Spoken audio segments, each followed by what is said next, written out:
Dan perlu diketahui bahwa orang yang menghidupkan sunnah Nabi di zaman seperti sekarang ini, maka ka'ajri mi'ata syahid. Andai kata dia mati, maka dia akan mendapatkan pahala seperti 100 orang yang mati syahid.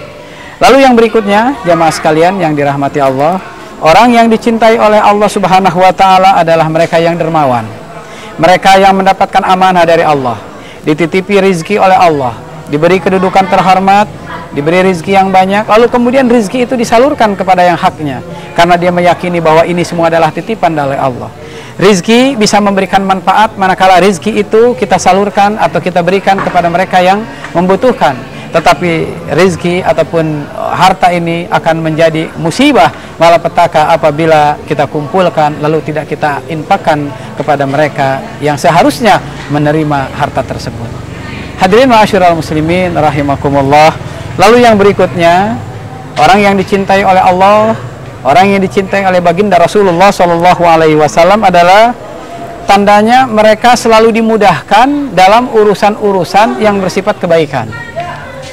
Andai kata kita ingin melakukan sebuah kebaikan, lalu kebaikan itu tidak ada satupun penghalang ketika kita ingin melakukan kebaikan tersebut, maka bisa jadi pertanda kita ini dicintai oleh Allah Subhanahu wa Ta'ala.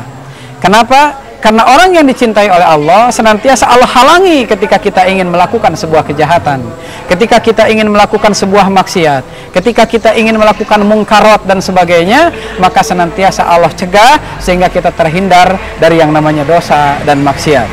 Lalu kemudian ketika kita ingin melakukan kebaikan, senantiasa Allah bimbing, Allah arahkan sehingga kita menjadi orang yang senantiasa melakukan kebaikan dalam hidup dan kehidupan kita sehari-hari.